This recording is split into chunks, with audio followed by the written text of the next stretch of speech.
Ya, kita bicara mengenai data data pasar saham dihubungkan dengan pemilu saja kali ya.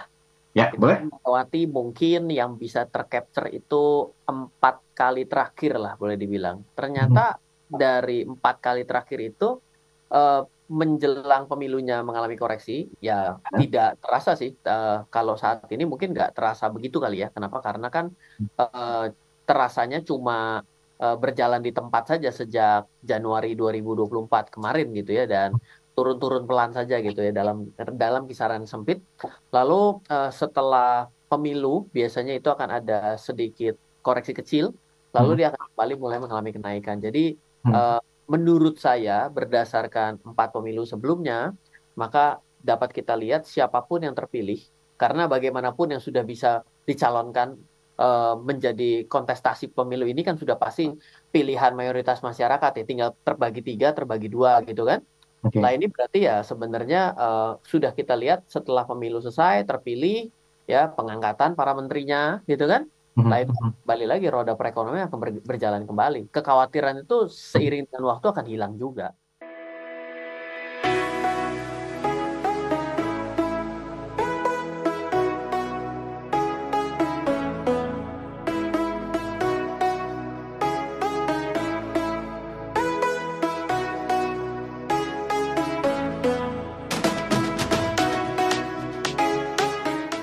10 mungkin yang sejalan emasnya betul.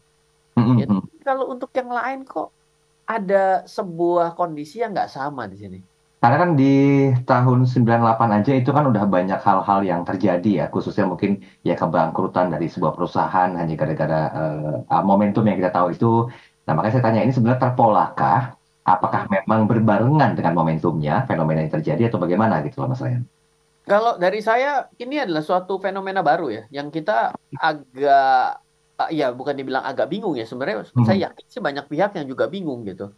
Di Mhm. sini kita tetap harus sadar bahwa di dalam kondisi ini adalah sesuatu yang tidak sejalan ini berarti ada yang mana yang benar, itu pertantangannya yang itu. Pasti Oke. harapannya adalah yang benar adalah bursa saham dan kripto dong. Ini menunjukkan bahwa kepemulihan perekonomian dunia, menunjukkan bahwa bisnis bagus-bagus saja. Kan begitu dong? Mhm. Mhm.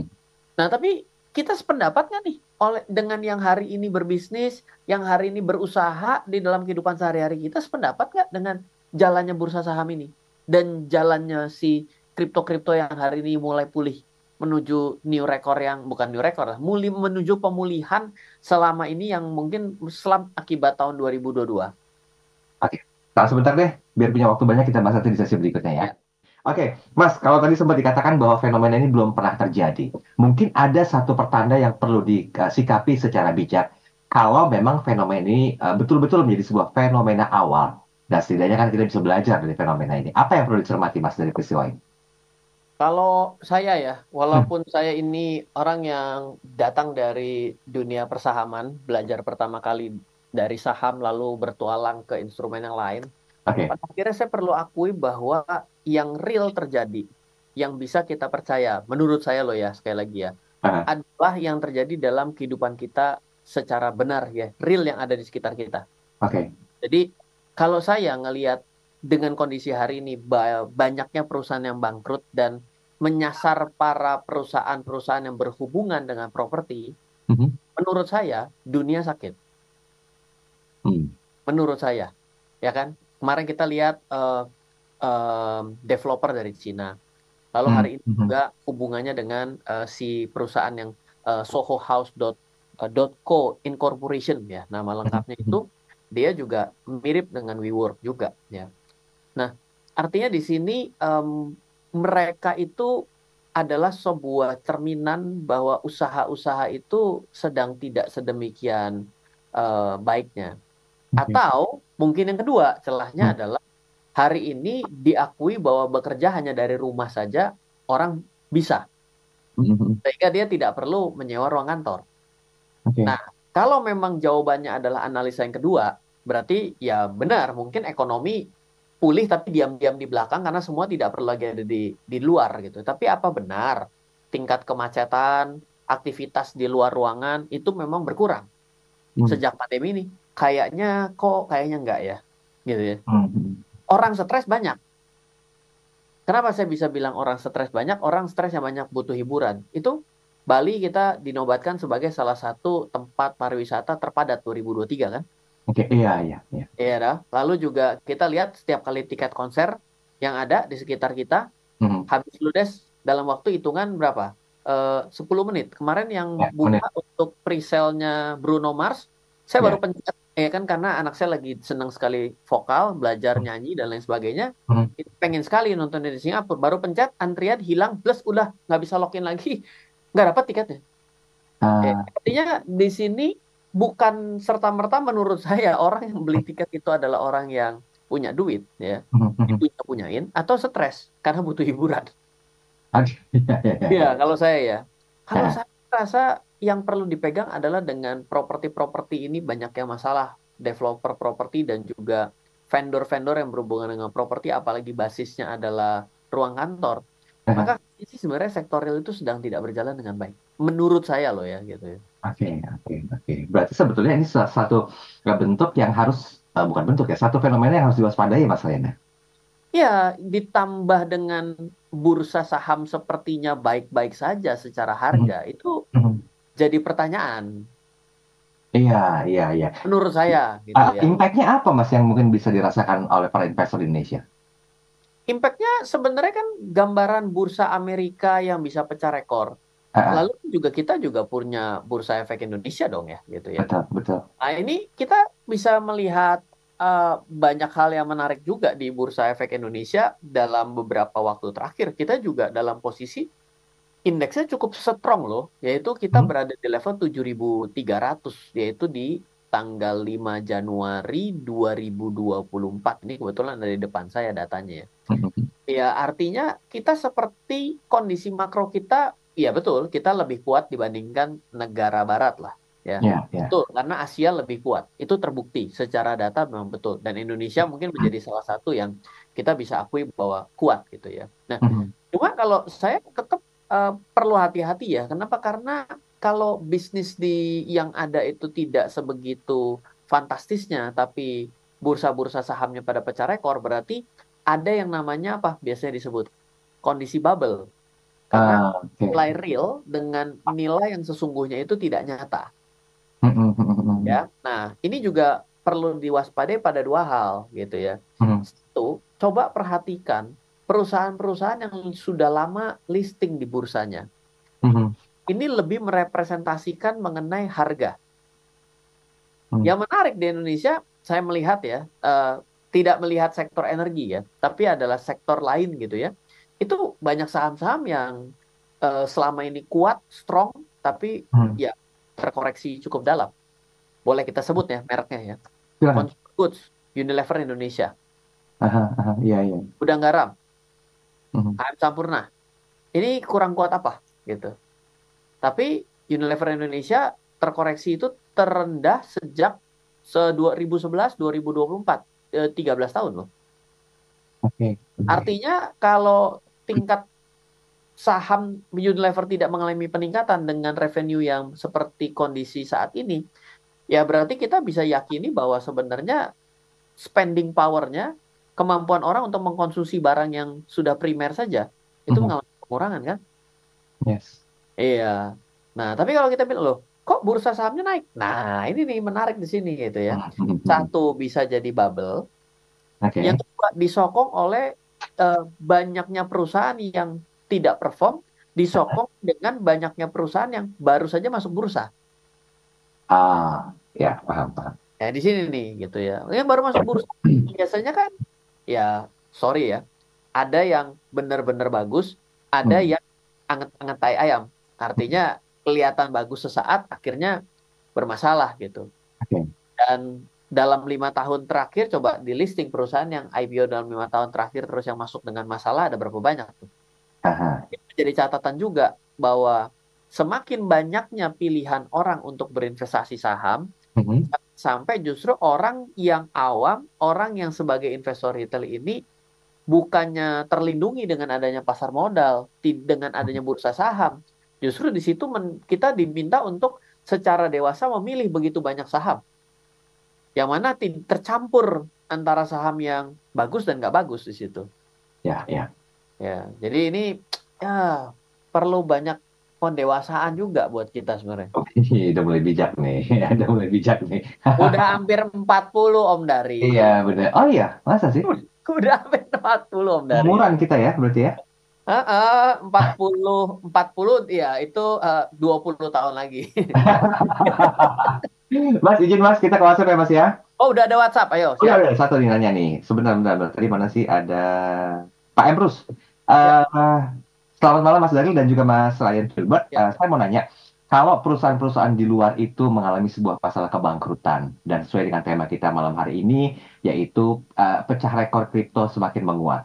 Nah, apakah memang ini ada imbasnya jika perusahaan-perusahaan di Indonesia yang notabene mereka berpusat di mancanegara luar negeri itu juga bangkrut? Nah, sepertinya Bursa Efek Indonesia baik-baik saja. Iya, ini kan tadi kan saya bahas gitu Ya, kan. Kita oke. perlu sikapi yang menarik sebagai satu fenomena. Begitu banyaknya berita buruk tidak tercermin dalam bursa sahamnya, Mm-mm, kita mm-mm. terbodohi dengan statistiknya nggak sih? Hmm. Ini saya mau kasarnya ngomong gitu loh. Kita terbodohi dengan statistiknya nggak sih gitu. Jangan sampai kita salah mengcapture nih bahwa kita melihat baik-baik saja, kita sebenarnya Ya. dalam keadaan nggak baik-baik aja, bener nggak?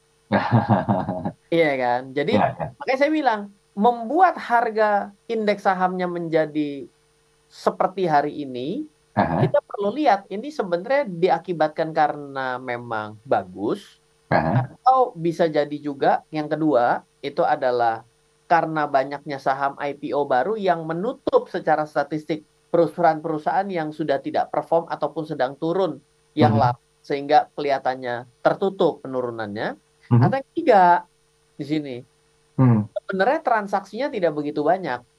Sehingga kan kalau transaksi tidak begitu banyak kan berarti kenaikan dan penurunan harga itu bisa terjadi dengan lebih cepat.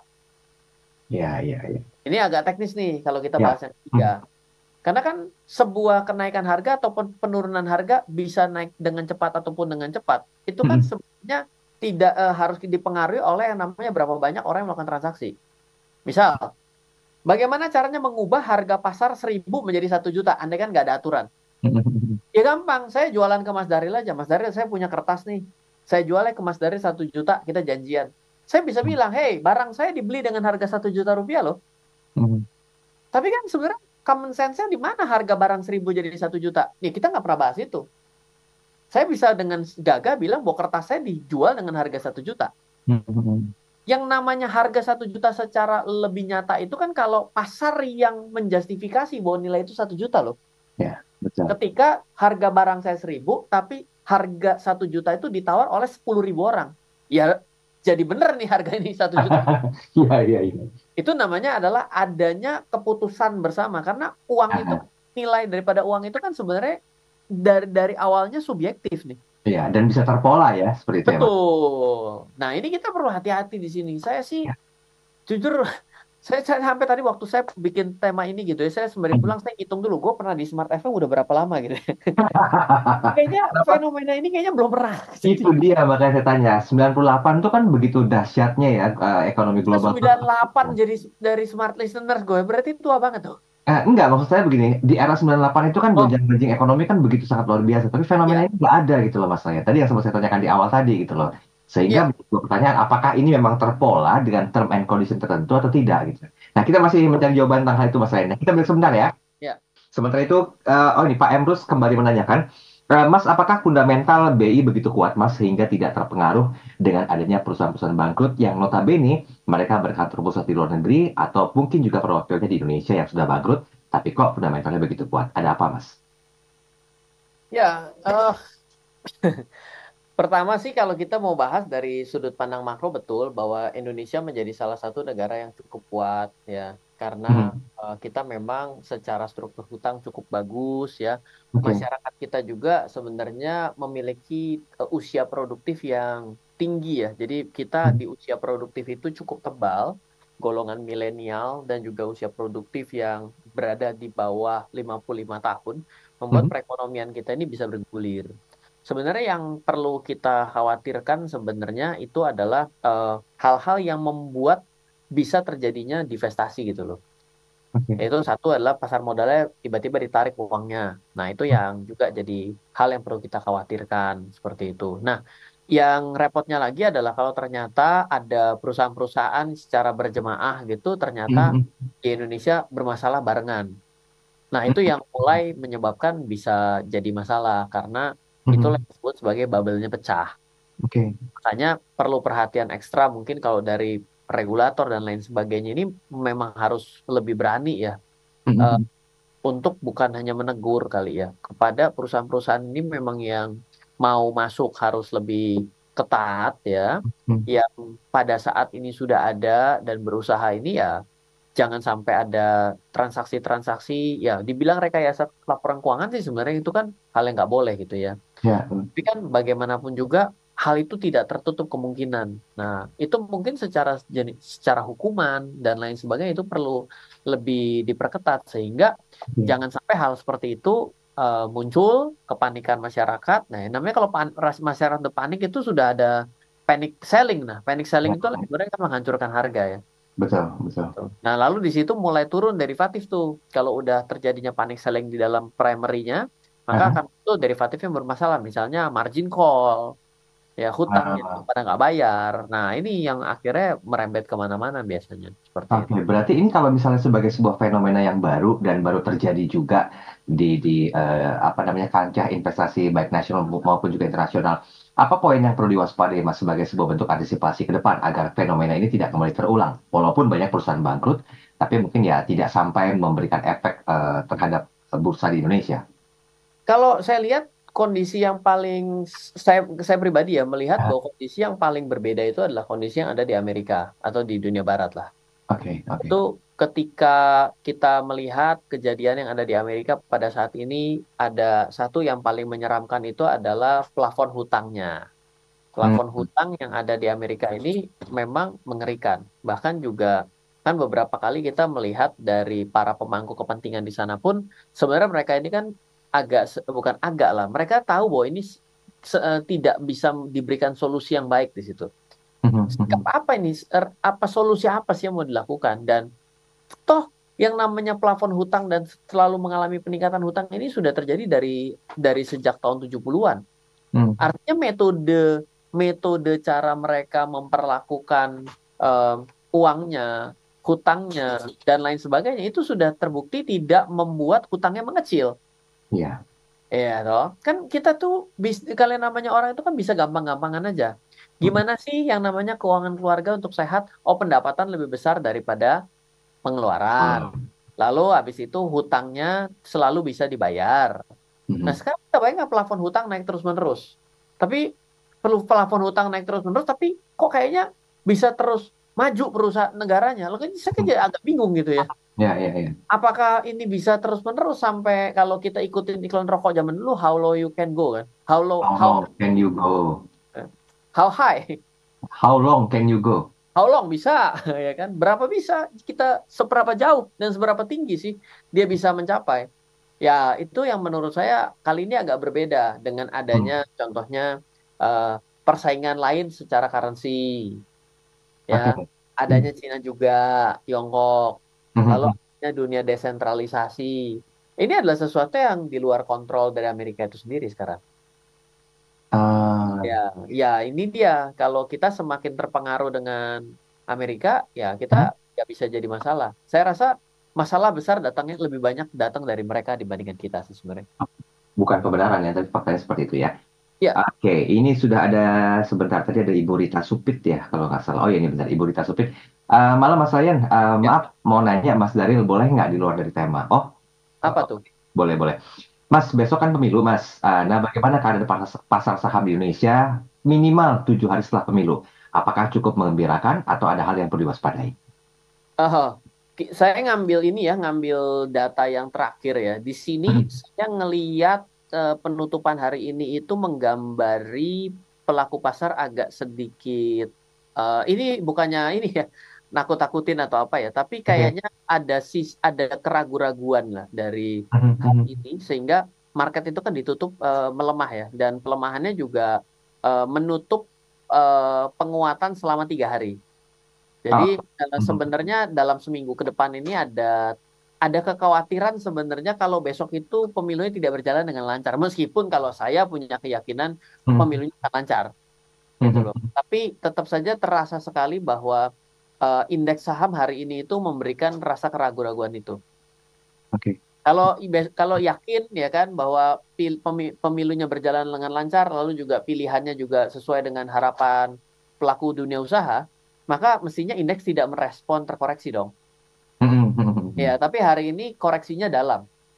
Artinya saya membaca bahwa kayaknya juga para pelaku pasar lumayan untuk berjaga-jaga dalam 1 minggu ke depan. Mungkin saja indeks di minggu depan itu akan berada di kisaran 7.183 atau Mhm. bahkan bisa ke level 7.100.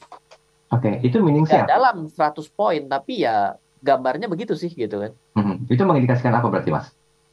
Ya, mungkin pelaku pasar mungkin kan ada hasil tabulasi yang belum selesai, lalu berbagai macam berita-berita membuat mereka jadi agak khawatir lah boleh dibilang. Oke. Biasa dalam dalam dalam pasar itu harga setiap hari itu lebih bukan diakibatkan karena valuasi sebenarnya, tapi diakibatkan karena fear and greed gitu. Jadi Oh. harga yang kita lihat setiap hari itu sebenarnya Heeh. bukan lihat daripada nilai perusahaan itu sebenarnya. Iya, iya, iya. Tapi lebih kita bisa melihat itu adalah sebuah kekhawatiran. Kekhawatiran dari eh, publik melihat kondisi yang paling aktual. Seperti itu. Baik, baik, baik, baik. Oh, ini nanya lagi katanya. Mm-mm. Jadi sikap para investor Indonesia harus bagaimana? Harus seperti apa, Mas saya? Kalau saya ya sebagai orang yang melihat bahwa suka atau tidak, diakui atau tidak, sebenarnya perekonomian itu bergeser ke Asia. Oke. Karena Indonesia ada di Asia dan kita itu menjadi jumlah penduduk terbesar, 4 besar dunia, Mhm. dan juga kita usia produktifnya besar dengan kekayaan alam yang cukup berlimpah ruah, lalu Mhm. kita itu punya musim cuma dua seperti Mhm. kita belajar di geografi zaman kita SD dulu, maka Mhm. sebenarnya Indonesia ini dengan keadaan turbulensi apapun kita ini pasti akan terus bisa perlahan tapi pasti kita akan naik. Pemimpin yang baik akan hanya mempercepat tujuan itu tercapai gitu. Ini kalau versi saya loh. Kenapa gue tiba-tiba Mhm. jadi kayak orang. Loh, ini kan menjawab pertanyaan. Ini kan amanah sebetulnya harus ditanya lah. Jadi coblos yang mana nih besok? Ya, yang manapun sebenarnya sama-sama ada hal yang positifnya dan tentunya tidak ada yang tidak ada kelemahannya lah. Ah. Silakan gunakan hati nurani. Tentu ajakan ya. Oke, oke. Kita kembali ke bahasan ya. Bahasan kita adalah di tengah perusahaan bangkrut, saham pecah rekor, dan juga kripto menguat, fenomena apa ini? Oke, kalau tadi memang sudah tidak ada kata-kata lagi yang namanya terpola, tapi kan pasti dari apa yang dipahami pada pembahasan kali ini tuh bisa kelihatan gitu loh Mas. Alurnya, jalannya, bahkan mungkin juga bentuk antisipasinya. Seandainya memang fenomena ini kembali terulang di 2 atau 3 tahun ke depan, apa bentuk antisipasi yang bisa dilakukan oleh para pemain pelaku pasar di Indonesia? Oke, ini kalau versi saya. Tapi kalau Ya, Indonesia itu akan lebih cenderung follow sebenarnya. Ya, lebih ke follow. Oke. ya, lebih ke follow. Kita bicara dengan market internasional saja terlebih dahulu ya. Ini tanggal 13 Februari 2024 ya di acara Smart Market Insight. Hmm. Kalau saya berpikir begini, yang saya khawatirkan adalah sebenarnya pasar Amerika itu indeksnya mengalami bubble. Harga saham yang ada itu sebenarnya bubble. Oke. Ya. Nah, itu akibatnya akan muncul terbaca dari mana? Ya dari kondisi begitu banyaknya yang ada dalam perusahaan dan berhubungan sektor real yang sebenarnya contohnya properti itu Mhm. adalah mencirikan perusahaan, mencirikan kinerja sebenarnya dari kondisi perekonomian yang ada. Berarti Hmm. kan tinggal tahan mana-mana tahan sampai akhirnya tidak mampu naik lagi kan? Ah, ah, ah. Berarti itu kan bubble. Ketika bubble itu akan lumayan rontok, maka itulah mulai kembali riset kembali. Apakah pertanyaannya adalah yang lebih seru adalah setelah pemilu Indonesia, maka akan bergeser kepada pemilu Amerika. Ini Oke. jauh lebih seru lagi nantinya. Nah, di sini apakah mampu untuk bisa melakukan perbaikan? Apa yang akan dilakukan oleh pemimpin di Amerika di sana untuk memperbaiki dari negaranya itu jauh lebih menarik. Kalau tidak, maka ada kepercayaan yang saya berpikir ya, kepercayaan baru yang orang akan bangun adalah ya pada akhirnya old financial model, yaitu adalah dengan metode capital market, dengan metode perbankan itu sendiri, maka akan ada pesaing baru dari dunia kripto ini ya akan mulai orang akan mulai pertimbangkan di sana. Oh, Gitu. baik. Jadi kita bermain dalam tiga hal ini gitu. Oke, kita break sebentar ya. Nanti Ya, kita ketemu lagi di sesi berikutnya, sesi terakhir. Tetap bersama kami. Tapi kita coba bahas pertanyaan yang masuk, Mas Ryan, boleh ya? ya ayo boleh. Oke, oke. Ini tuh, beberapa pertanyaan itu masih terkait dengan Pilpres esok, Mas Ryan. Nggak apa-apa, Hmm, bahas ya. boleh ayo Oke, siap. ini dari Ibu Isnaini atau Mbak Isnaini. Malam Mas Daril, Ya. Mbak, tolong tanyakan ke Mas Ryan, bagaimana sebetulnya prospek investasi di Indonesia pasca pemilu? Apakah mungkin masih tetap wait and see atau ada pergerakan yang sangat luar biasa? Mengingat harapan Indonesia besar atas terpilihnya pemimpin baru nanti, khususnya di dunia investasi. Oke. Ya, kita bicara mengenai data data pasar saham dihubungkan dengan pemilu saja kali ya. Ya, Kita kan boleh? melewati mungkin yang bisa tercapture itu 4 kali terakhir lah boleh dibilang. Ternyata Mhm. dari 4 kali terakhir itu eh, menjelang pemilunya mengalami koreksi, ya tidak terasa sih.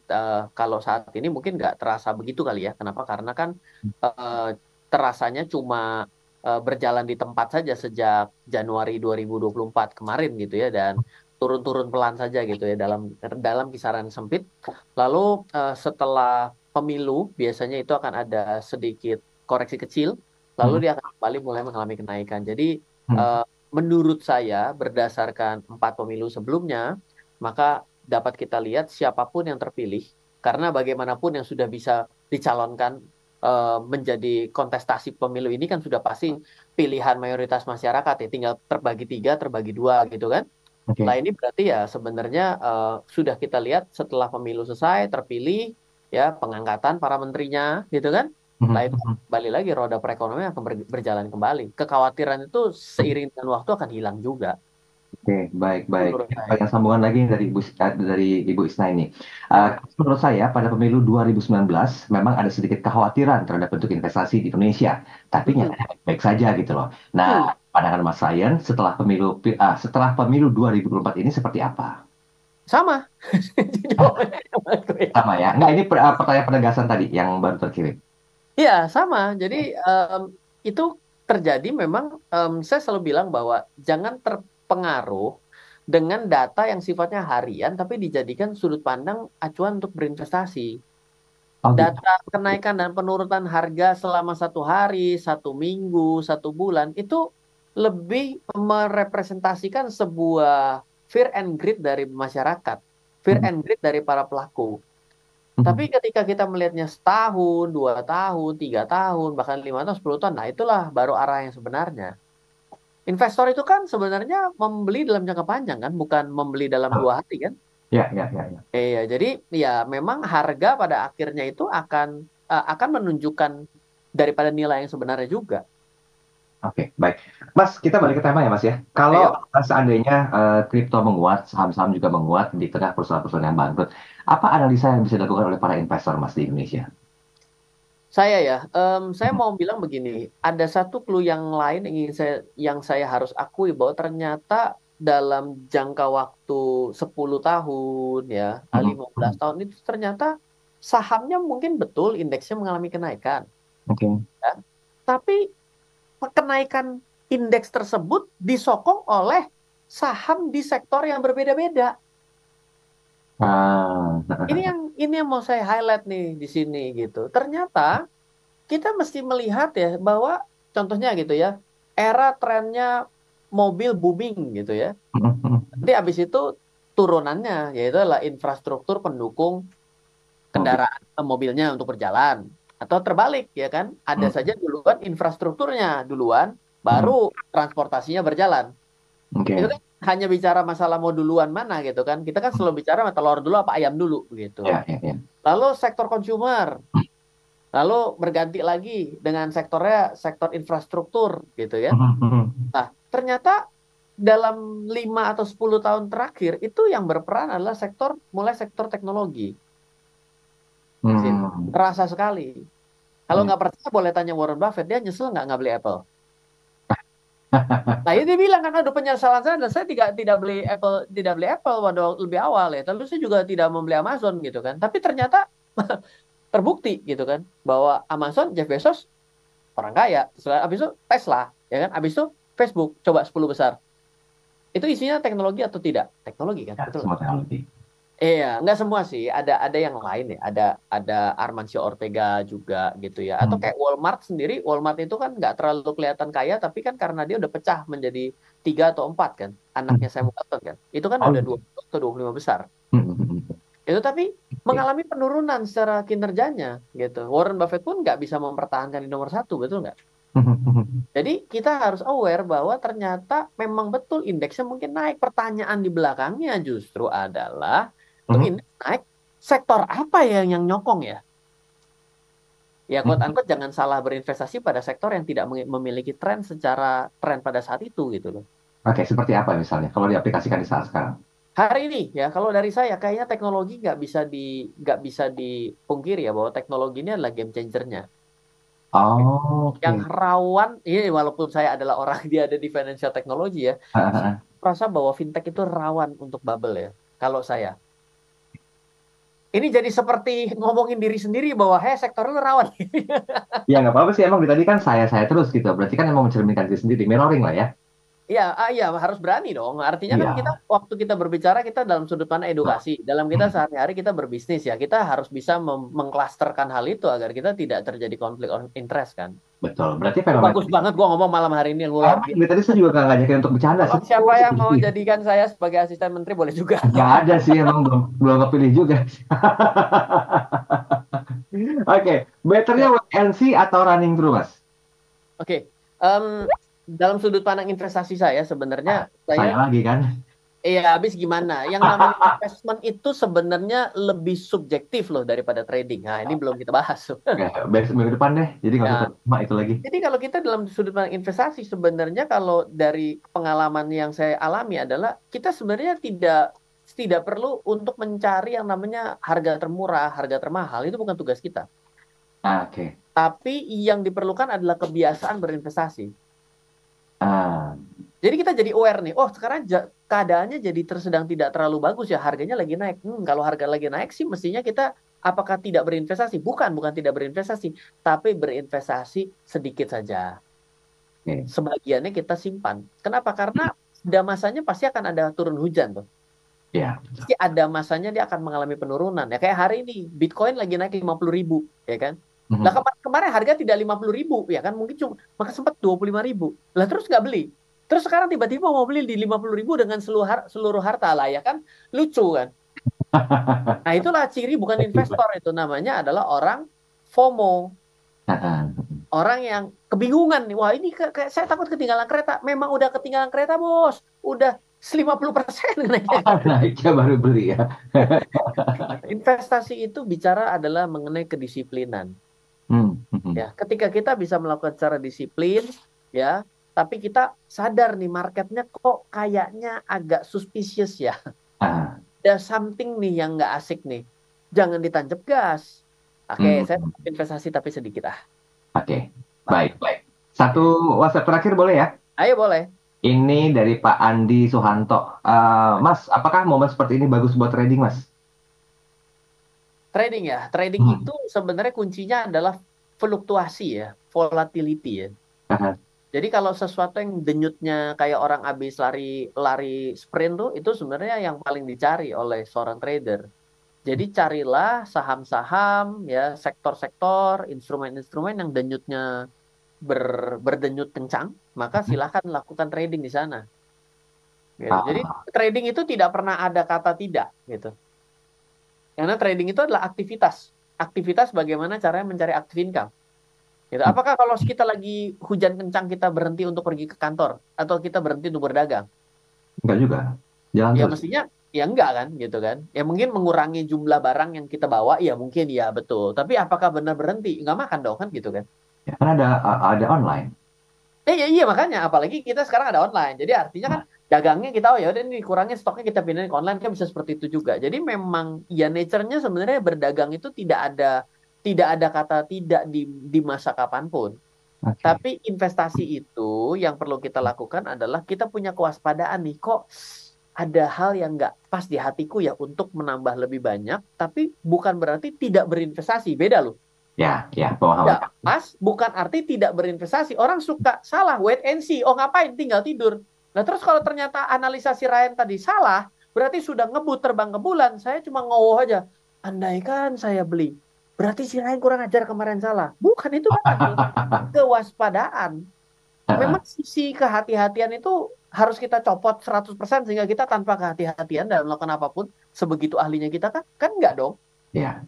Iya dong. Coba kalau orang udah punya kemampuan nyetir jam terbang bikin SIM sampai perpanjang 10 kali, apakah sekarang kalau nyetir mobil harus tutup mata kayak Deddy Corbuzier kemarin sulap? Kan nggak mungkin juga. Enggak. Iya, seperti Ya. itulah kira-kira ngomongnya. Nggak sempat promo buku, kita ambil konklusi aja. Ya, siap. Oke, jadi buat Anda smart listener, eh, mungkin saya sih lupa ya berapa banyak hal yang sifatnya belakangan ini kita selalu jawab adalah ada suatu hal berita negatif, ada suatu hal berita negatif. Kadang-kadang itu yang diperlukan karena banyak orang yang terlalu optimis dalam berinvestasi, padahal bukan optimis yang harus kita keluarkan. Ketika kita optimis, kita lebih mengeluarkan, mementingkan sisi spekulasi kita. Saya yakin besok naik. Wah, tiba-tiba bisa gadaikan anak istri tuh. Us. Iya kan? Saya yakin. Ketika yakin kan berarti tiba-tiba sangat 100%. Padahal kan nggak mungkin bisa bisa yakin benar 100%, betul nggak? Pasti ada chance of fail-nya juga kan?